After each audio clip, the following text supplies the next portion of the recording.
The day began like any other in Brisbane. Hannah Clark secured her 3 children in the car for the routine school drop-off. But within moments, everything took a horrific turn. A man washing his vehicle heard her terrified screams. A driver passing by saw her engulfed in flames as she tried to flee. A neighbor hurried over with a fire extinguisher, only to witness the car erupt in an explosion. What was unfolding? Why was Hannah crying out for her children? And who was the man beside her clutching jerry cans of fuel? This was no accident. It was something far more sinister, a nightmare that had been escalating for years. Hannah Clark was born on September 8, 1988, in Brisbane, Australia, to her devoted parents, Sue and Lloyd. From the start, she was known for her bright, outgoing nature and boundless energy. She had an effortless way of lifting people's spirits, and even as a child, she dreamed of becoming a mother. She was deeply connected to her younger brother, often stepping into a protective, caring role as the older sibling.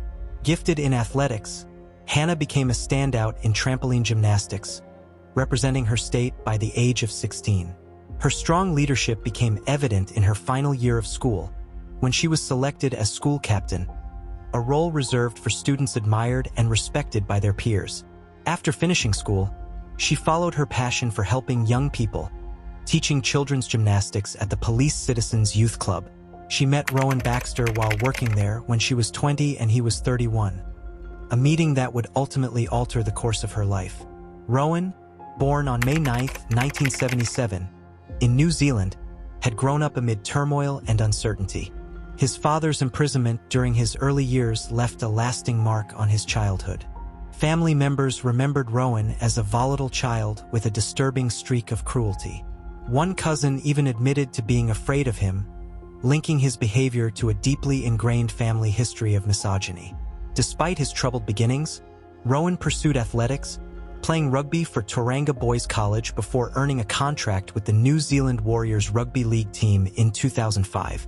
Although he was technically part of the team, he never appeared in an official match, earning only a modest $10,000 yearly contract.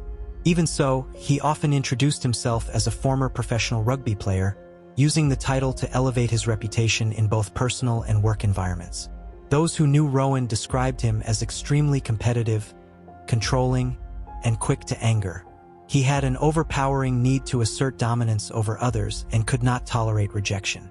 Before crossing paths with Hannah, Rowan had already been married and had a son from that relationship. He married at 18, while his wife was only 16. By the time their son reached the age of 2, Rowan's controlling behavior had become intolerable. His wife wanted to leave, but he refused to allow her to walk away. He turned to stalking and intimidation. In one disturbing incident, he told her he had placed a hosepipe in his car and had considered a dark fate for himself and their child. Feeling cornered and unsafe, she remained with him despite her fear. In 2008, while Hannah was coaching gymnastics, Rowan's son took part in one of her classes. That moment marked Hannah and Rowan's first meeting, even though he was still married at the time. He began pursuing Hannah, insisting his marriage was already finished and that he was only living with his wife for their son's well-being. Just a few months into their affair, Rowan formally ended his marriage, moved out, and agreed to co-parent. Yet his aggressive behavior didn't fade. He continued to intimidate his ex-wife whenever conflicts over parenting arose. Around 6 months into his relationship with Hannah, she discovered she was pregnant. Although she wanted to keep the baby, Rowan pressured her to terminate the pregnancy, insisting she was too young to handle the responsibility. In October 2012, Hannah and Rowan married, and at the time, she was 14 weeks pregnant with their first child. Soon after the wedding, Rowan stopped paying child support for the son from his previous marriage. On April 10, 2013, their daughter Aaliyah was born. She grew into a bright, expressive child who loved reading and had a strong sense of right and wrong.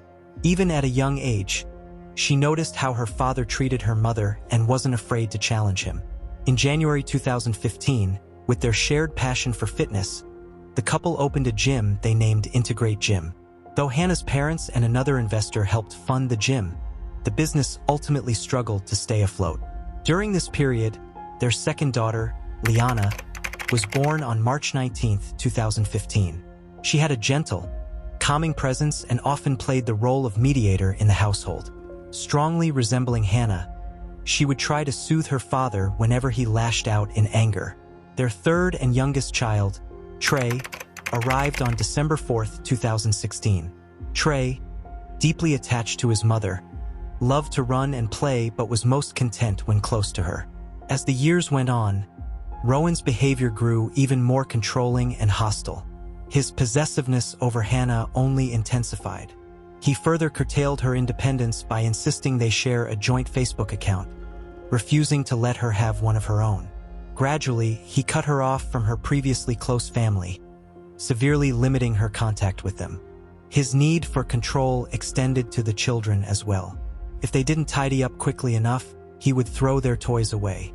He canceled activities they looked forward to as a way to punish Hannah. Once, after an argument, Rowan left the house with the children in tears. Hannah called her mother to talk, but later Rowan confronted her and repeated the entire conversation back to her, word for word. When she asked how he knew, he told a coworker he had accidentally left his phone recording.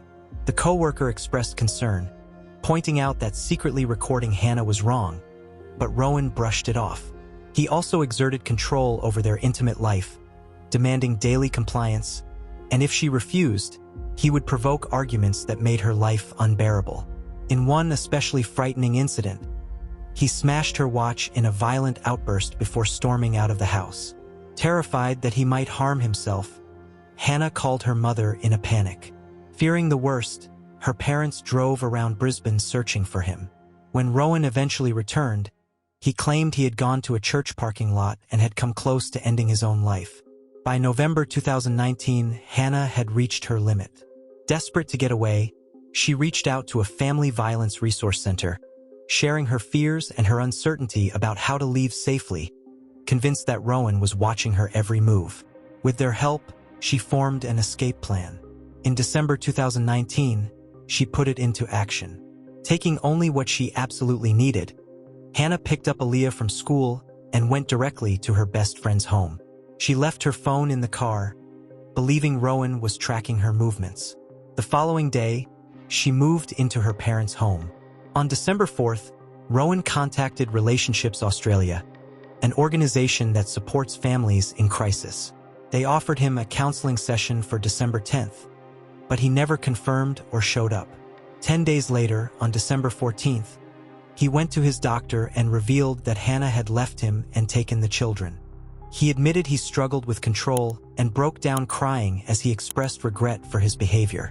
He returned on December 16th for a mental health appointment and was prescribed temazepam, a medication commonly used for sleep problems. Meanwhile, on December 6th, Hannah pursued legal protection. She went to the police, where she was advised to apply for a domestic violence order against Rowan. But she hesitated, fearing that taking legal action might provoke him further. Despite her worries, Hannah kept communicating with Rowan, hoping he would stay involved with the children. He continued to manipulate her, urging her to think of the kids and suggesting she was damaging them by leaving. He also began telling her parents that she was mentally unstable, claiming he had done nothing wrong. This turned into an exhausting cycle. Rowan would promise to bring the children back, then change his mind at the last moment, sending Hannah into a state of panic. His harassment escalated, mirroring the behavior he had shown in his previous marriage.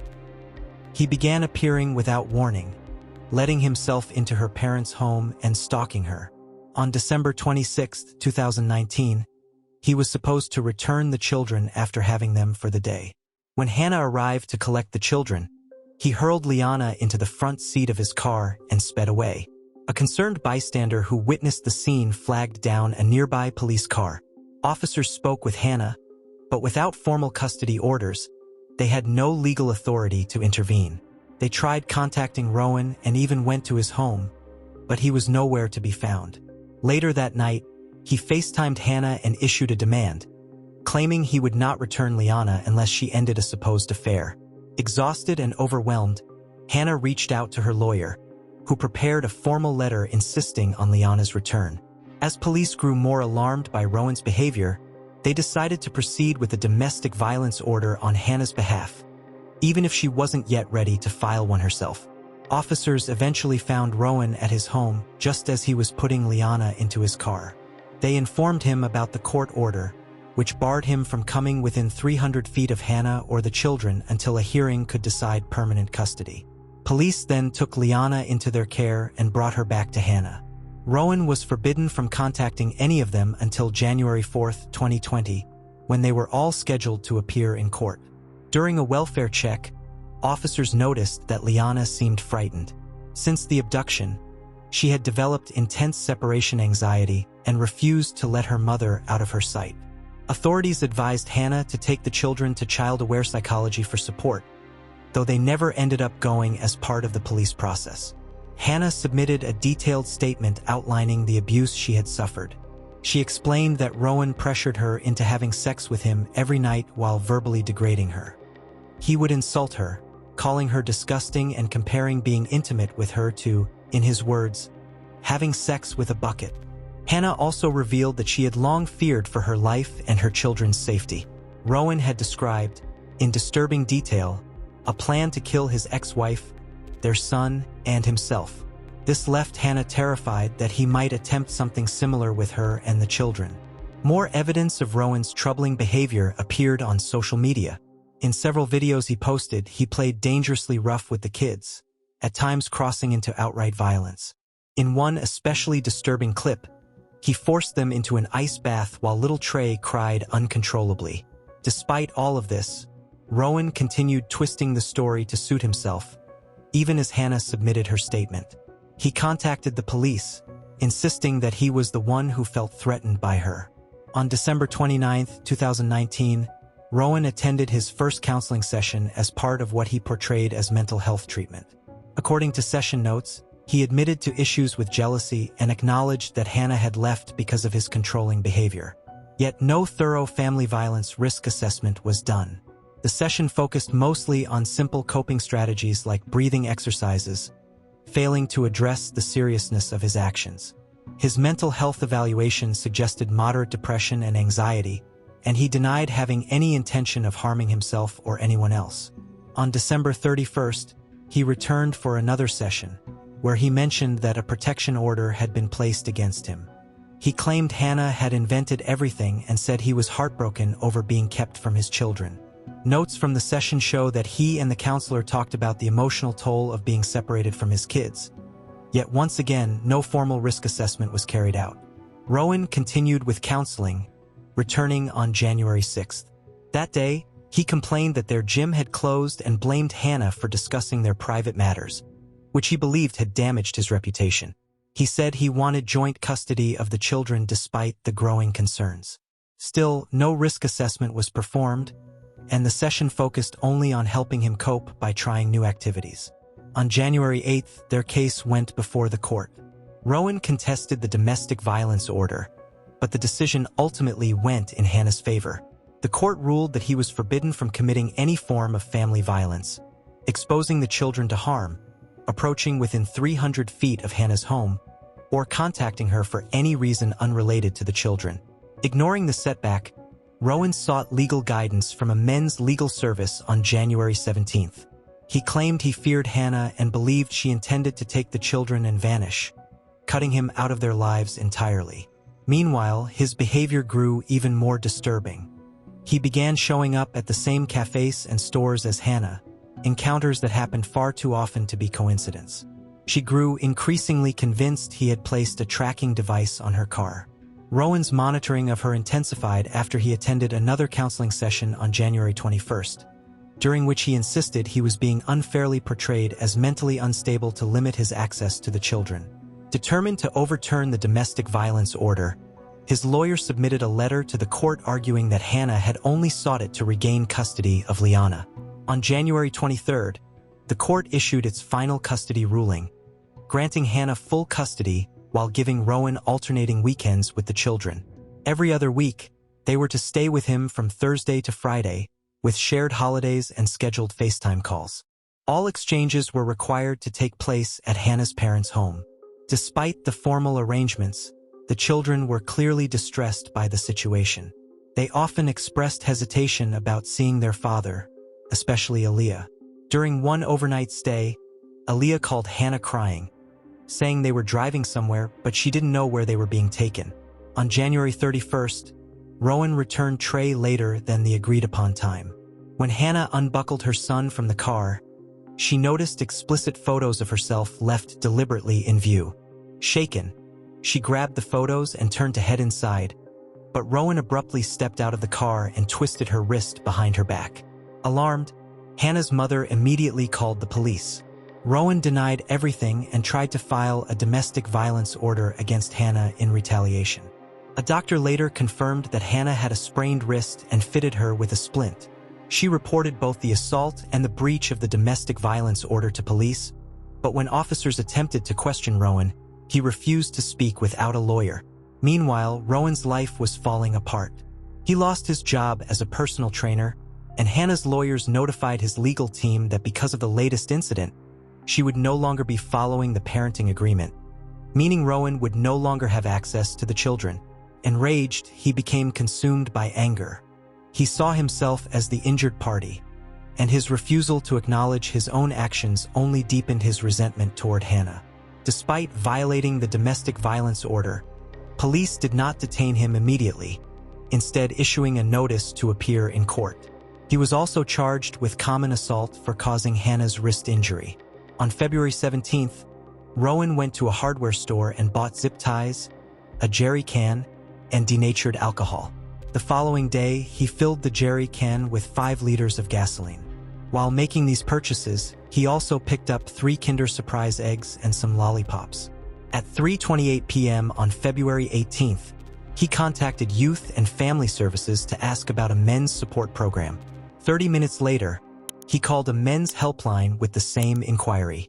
That evening, at 6:25 p.m., he phoned a friend in tears, saying he was unable to see his children. After a long moment of silence during the scheduled FaceTime call, he didn't speak at all, only sat there crying. Sensing something terribly wrong, Hannah felt a chilling certainty that danger was close. She confided in her mother, saying she needed to write a will because if Rowan killed her, he would end up in prison, and someone would have to raise the children. She also told a friend at the gym that she believed Rowan was going to harm the kids, or worse. Her deepest fears were about to come true. On the morning of February 19, 2020, Hannah and her mother followed their usual routine and went to the gym. Afterward, Hannah arrived home at 6:20 a.m., then stepped back out to pick up coffee for herself and her mother. She later sat on her mother's bed sipping her drink while her mom got ready for work. The children stayed close by. At 7:20 a.m., Sue kissed Hannah and the kids goodbye, not knowing it would be the final time she ever saw them alive. Hannah buckled her 3 children into the car to take Aaliyah and Liana to school. Trey sat strapped into his seat in the middle, while Liana was positioned behind the passenger side. Just as Hannah started the engine, Rowan suddenly appeared, leaping into the passenger seat. Holding a jerrycan filled with gasoline, he demanded that she start driving. Terrified, Hannah screamed at him to get out. She managed to drive only a short distance before stopping near a man who was outside washing his car. In desperation, she yelled for help. "Call the police! He's going to kill me. He's poured petrol on me." The man turned to see Rowan pinning Hannah down, preventing her from escaping. She fought to break free, but Rowan stayed disturbingly calm, maintaining full control. Then, in a split second, Hannah broke free and stumbled out of the car. But it was too late. Rowan had already ignited the fuel. Fire swallowed the vehicle and flames tore across her body. The man reacted instantly. Seeing her burning, he shouted for her to roll on the ground while he grabbed his hose to put out the fire. Once he managed to extinguish the flames on Hannah, he turned the water on Rowan, whose clothes had also caught alight. As the reality of what was happening hit, Hannah cried out about her children. Understanding her words, the man rushed inside to call emergency services. When he returned, another passerby, Samantha, had arrived. She'd seen thick black smoke while driving and had raced toward the scene. She took hold of the hose and continued fighting the flames. Samantha stayed by Hannah's side, comforting her while they waited for emergency crews to arrive. Racked with pain, Hannah kept pleading for news about her children nearby. Another neighbor, Carrie Fernandez, heard Hannah's anguished screams the moment she noticed the burning vehicle. She immediately called for help and stayed on the phone with dispatchers as she watched the scene unfold. Moments later, the car burst into a massive fireball. Carrie grabbed a fire extinguisher and ran toward the vehicle, desperately attempting to beat back the flames. The heat was so intense that the car began rolling backward, prompting bystanders to shout warnings for her to stay safe. Hannah, barely able to stay on her feet, cried out in overwhelming despair, "My kids!" Investigators would later learn that Rowan had placed the fuel-filled jerry cans directly in front of Aaliyah's seat, ensuring the explosion ignited right where her feet had been. Although Rowan wasn't carrying any fuel himself, each of the children had fuel on them, and so did Hannah. As the blaze intensified, Rowan suddenly dove back into the burning car. For a brief moment, it looked like he might be attempting to rescue the children, but instead he grabbed something and leapt out again. A bystander quickly realized what Rowan had taken: a knife. Understanding the danger, he shouted a warning to Carrie Fernandez, who was still trying to control the fire with the extinguisher. She stepped back as Rowan, now armed, prepared for his final act. Without pause, Rowan knelt down, placed the knife's tip against his chest, and threw himself onto it. He curled up on the ground and died soon afterward. The destruction Rowan caused could never be undone. In just one morning, he ended the lives of his 3 children, Alea, Liana, and Trey, and left Hannah with burns over nearly her entire body. Even as first responders reached the scene, Hannah could only think of her kids. She kept pleading, "Are they okay? Did someone get them out?" But the paramedics already knew the reality. There were no words that could lessen her suffering. Instead, they encouraged her to concentrate on her own survival, aware she had only moments before she would lose consciousness. Hannah called her father, and when Lloyd Clark answered, he heard nothing but silence. He assumed it was an accidental call, maybe from one of the children, and ended the call. Only later did he discover the tragic meaning behind it. It had been Hannah unable to speak, making one last attempt to reach out to her dad. At 4:50 p.m. that same day, Hannah succumbed to her injuries.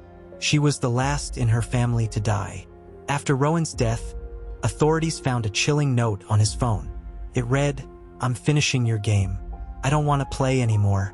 You can't mess with someone's life like this and expect them to take it. I have told the kids that you love them. They will miss you, I'm sure." Autopsy reports revealed the full horror of what had happened. Hannah died from multi-organ failure due to the severity of her burns. Alea, only 6 years old, suffered burns over 100% of her body. Her blood showed toxic levels of carbon monoxide, but that was not what killed her. This meant she was still alive as the fire overtook her. Liana, only 4, died from a combination of severe burns, smoke inhalation, and other injuries caused by the blaze. Trey, barely 2, suffered the same tragic end. Rowan, who fatally stabbed himself in the heart, had no drugs or alcohol in his system. His brain showed no abnormalities, confirming that his horrific actions were not the result of a mental collapse, but a deliberate, calculated choice. The events of February 19, 2020 sent a wave of grief and outrage across Australia. For many, it revealed a painful reality. Coercive control, the psychological and emotional abuse Rowan had inflicted on Hannah for years, was still poorly recognized and often not treated as domestic violence. On March 9, 2020, Hannah, Alea, Liana, and Trey were buried together in a single coffin. Her brother, heartbroken and overwhelmed with grief, offered his final words. "I am so sorry I couldn't protect you." If you found this case fascinating, don't forget to like the video and subscribe to the channel. We post crime case videos every night. Until next time, stay sharp, stay vigilant.